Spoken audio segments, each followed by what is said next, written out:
The Rev and the Rabbi on the Red Apple Podcast Network. Welcome back. I'm Rabbi Joseph Potasnik. And I'm Reverend A.R. Bernard. Reverend, we have someone with us who's been on before and has tremendous insights about global affairs. And I'm talking about Dr. Zhudi Jasser, who is the president of the American Islamic Forum for Democracy. His bio reads he's an American religious and political commentator and a medical doctor. My mother would argue with that greatly. She'd say, you put that you're a doctor first, then you can put everything after that. But he really is he's very refreshing because he offers thoughts that you don't hear in enough places. So Dr. Jasser, great to have you with us. Thank you. It's great to be with you. Always appreciate catching up with you. And can we break that down? American religious and political commentator and medical doctor, which is your day job. But I explain, American religious and political commentator. Well, my whole life I've been very dedicated to not only being an American, served in the Navy 11 years, but after 9/11 really felt that we needed to treat the core problem, which is not a symptom, which is terrorism, but the ideology. And as somebody who loves my faith and has a very strong relationship with God, I've always felt that the people making money from Islam are the problem. The Islamists, the theocrats, the institutional Islamists, and the people not making money from Islam, but doctors, attorneys, engineers, the rest of us who have real livings are the ones who need to sort of get back a hold of our faith. So I have a strong relationship with God, but a very contentious relationship with organized Islam and the institutions of Islam. So that's really where that comes from.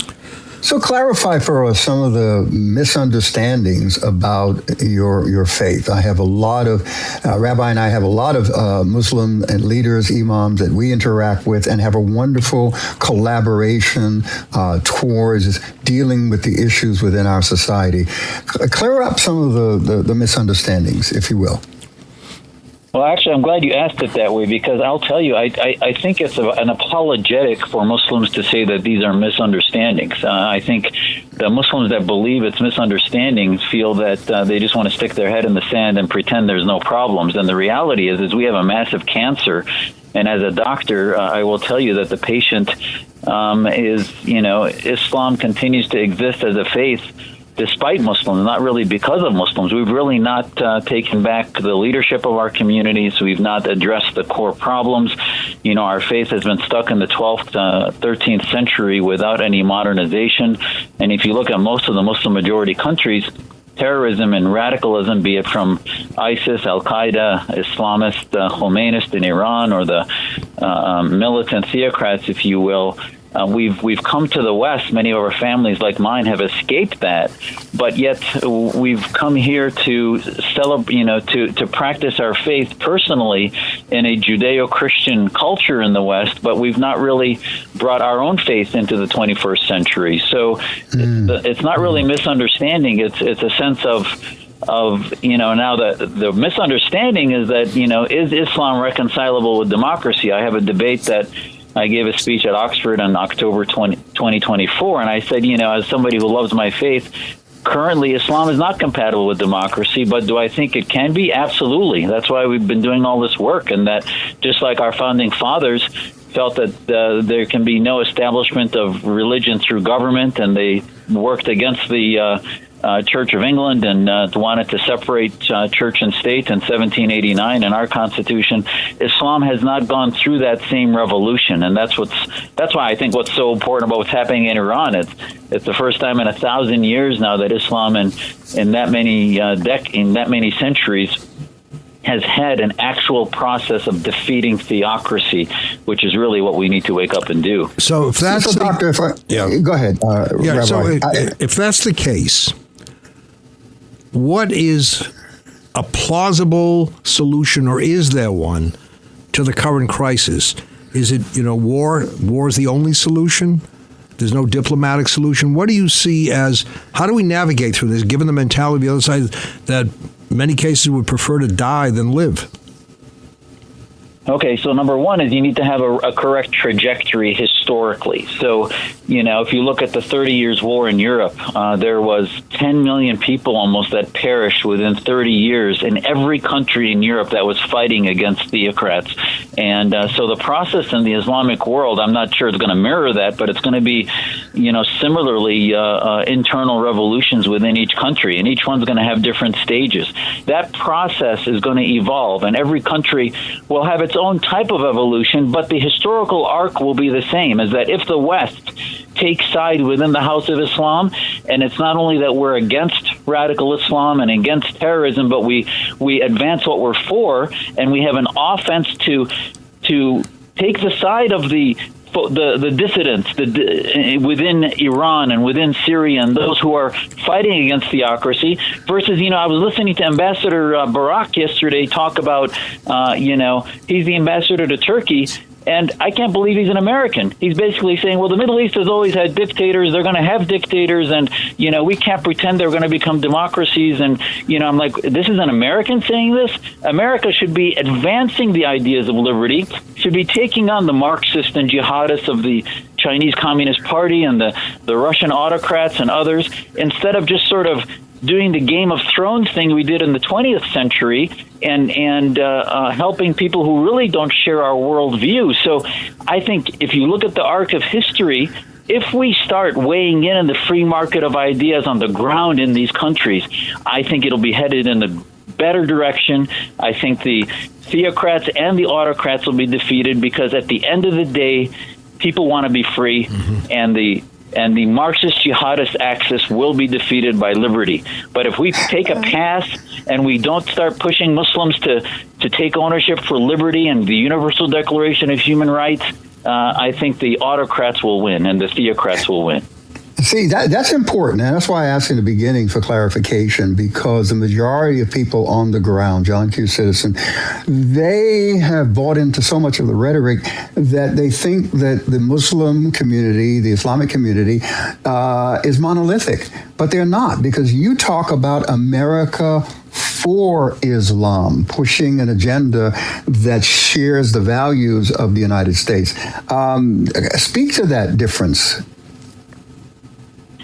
Yeah, now, it's so important because, I, as an American, was educated and rooted in liberal thought, in classical liberalism, where I did not feel that I could push my ideas upon others and understood individualism versus tribalism, understood the need to have free speech. And as I accepted God, understood that I needed to question God first before I felt that I could accept him. So all of these types of thought processes as we mature, long before I could really understand the translations of the Quran and get into the theological arguments of various schools of Sharia thought, I had a strong relationship with God that my parents taught me through my superego and my conscience, etc. So to those who believe that Islam is irreconcilable, I would tell them, if the recipe was wrong, to say that somehow we get our values from the book is just erroneous. Most of us bring our values to the book, and we then interpret it in a way that's modern, and we can then start to say, well, what applies to today, what applies to the 7th century, etc. So that's part of the liberal education.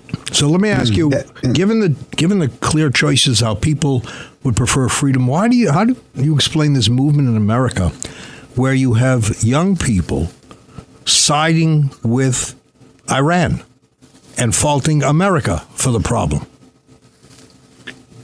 That is such an important question. And again, it runs to the core is why do smart people become bigots and anti-Semitic? It's because of moral inversion. Because all of a sudden, it is no longer, we've lost what's right and wrong. It's no longer, those are the same people who think that, well, extreme socialism is good, so we steal from people in order to give to the poor, so stealing becomes okay. Killing becomes okay because terrorism is now, violence is okay because it's no longer, that's civil disobedience. Even if we're destroying structures and killing innocent people in restaurants or whatever it might be, that's okay because the ends justifies the means, so you've lost. And this gets back to the original question you asked me, which was, why is my faith so important? you cannot bring modern communities and people into the modern age without a moral compass that's rooted in a fear of God and humility. And, I've talked to so many of my religious, mentors in my life, be it Muslim, Jewish, Christian. At the end of the day, what we fear and the reason why we do what's right and wrong is not because of movements, but because we worry about what God wants us to do, and we're humble before God. And without Doctor, that, you can't have a moral society. I'm sorry to interrupt you here, but we've got to go to a break. But when we come back, I want to talk about this confusion of conscience that we're experiencing in our society. Stay tuned for more of The Rev and the Rabbi. We'll be right back, right here on Red Apple Radio Networks. Welcome back. I'm Rabbi Joseph Tasnik. And I'm Reverend A.R. Bernard. And we are speaking with Dr. Zhudi Jasser, who is the president of the American Islamic Forum for Democracy.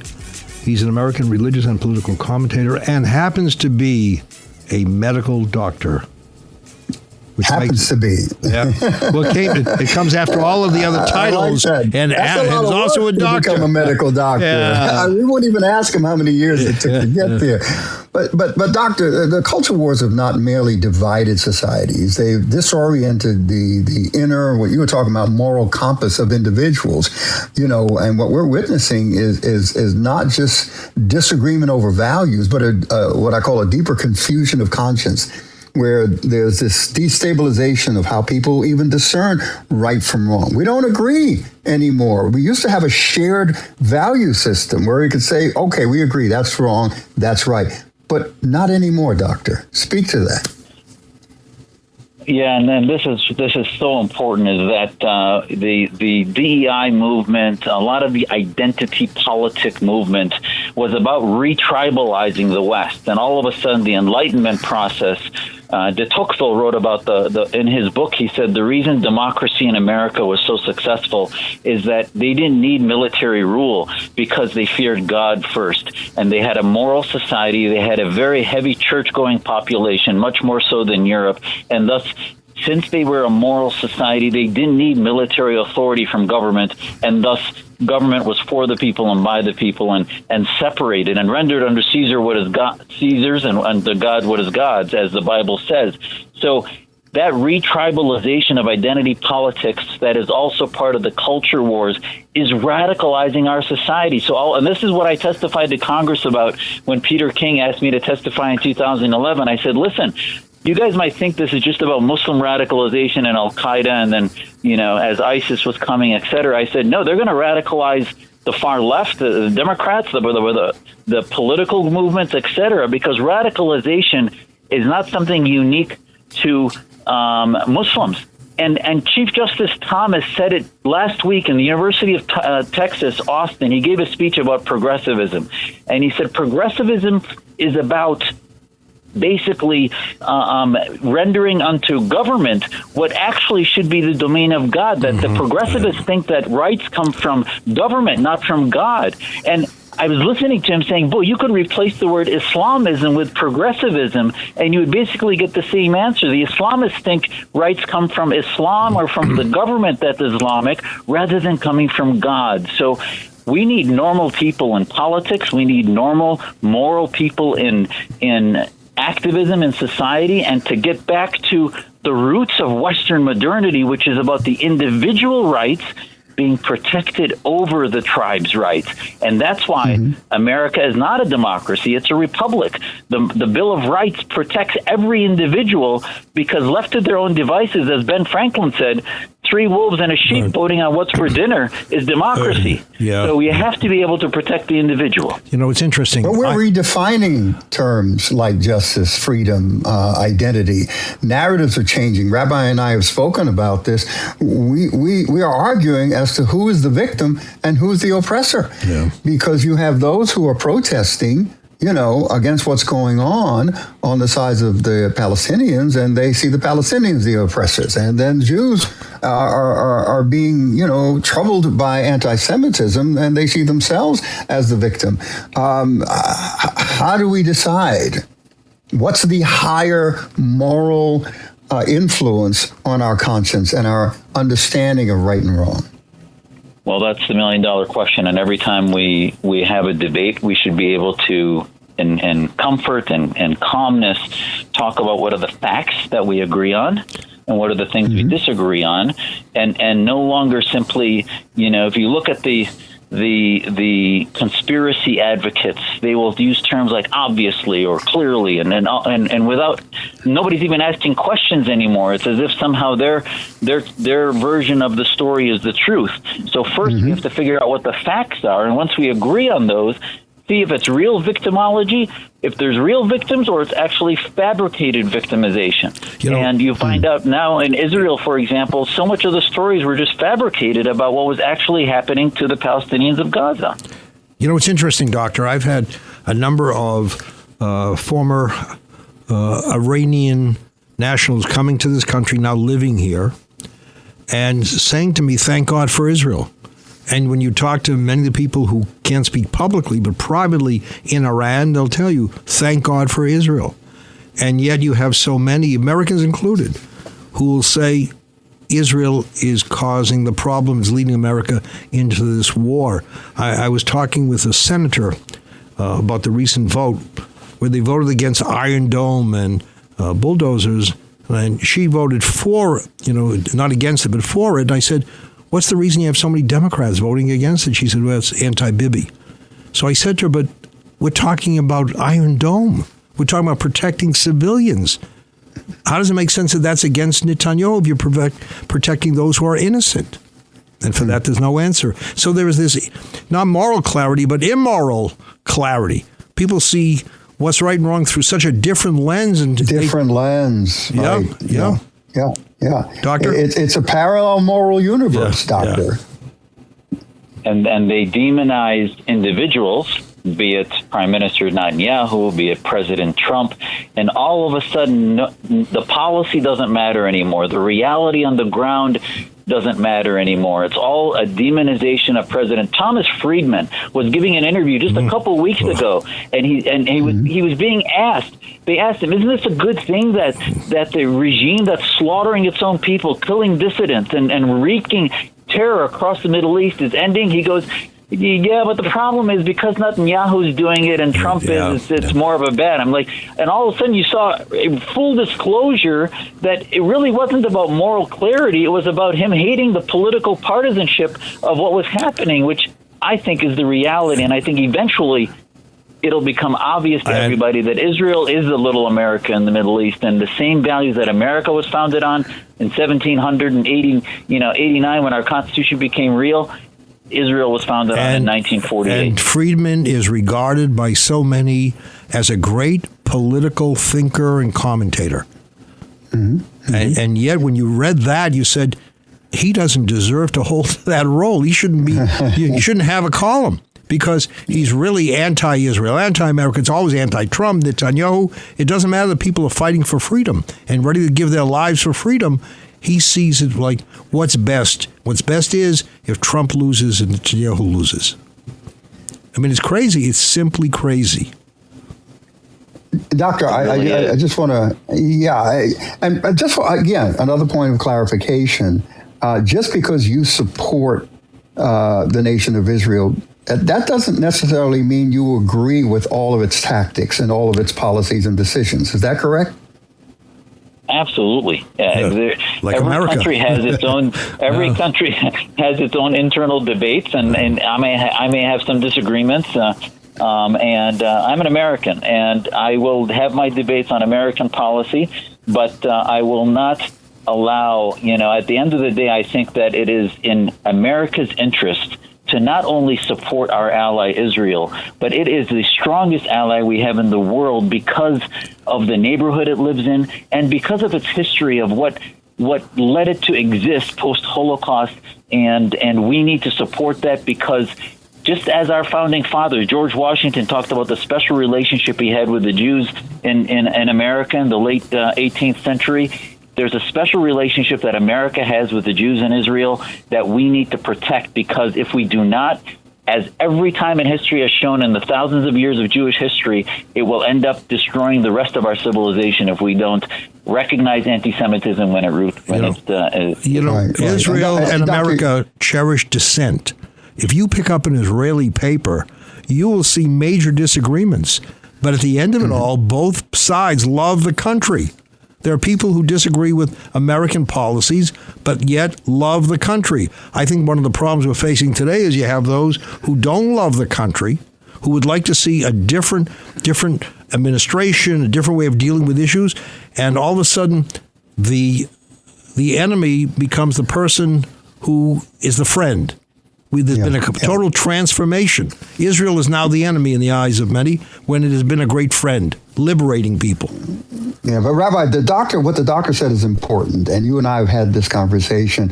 The fact that we can support Israel, right, and at the same time, it doesn't mean that we agree totally with all of its tactics, all of its policies. Isn't that true in America? Because it's true of any democracy. But you know what it is? If you say you support Israel, that means you support everything that Israel has done, the government has done, and that is not true. It's not true there. It's not true here in America. It's a double standard. Doctor, there are people listening saying, I want to help this guy. I want to promote his organization. What should they do? Yeah, our organization website is AIF Democracy, AIF as in forum, democracy.org. And, I'm also running for Congress, which is important. And I think we need folks that can flip the script. And our website for my congressional campaign on a district that's a swing district here in Arizona is Z4AZ4AZ.com. Okay. Excellent. Doctor, always a pleasure having you on the program. Thank you so much. Rabbi? Yeah. No, I've known Dr. Jasser for many, many years, and he says things that others are afraid to say. And he's a person of great strength, great courage, and I'm one of the admirers, as many others are. Yeah. Thank you, Doctor, for being on the program. Thank you. God bless you. Appreciate it. God bless. And we've come to the close of another episode of The Rev and the Rabbi right here on Sunday morning. Thank you for joining us. Until next time, God bless. Thanks for listening to The Rev and the Rabbi. You can hear The Rev and the Rabbi Sunday mornings at 7. If you like the podcast, share it with your friends and listen anytime at WABCRadio.com and download the WABC Radio app. Hit that subscribe button on all major podcast platforms. Plus, follow WABC on social on Instagram, TikTok, Facebook, and X. See you next time for a new episode so you never have to wonder. What the heck is going on here?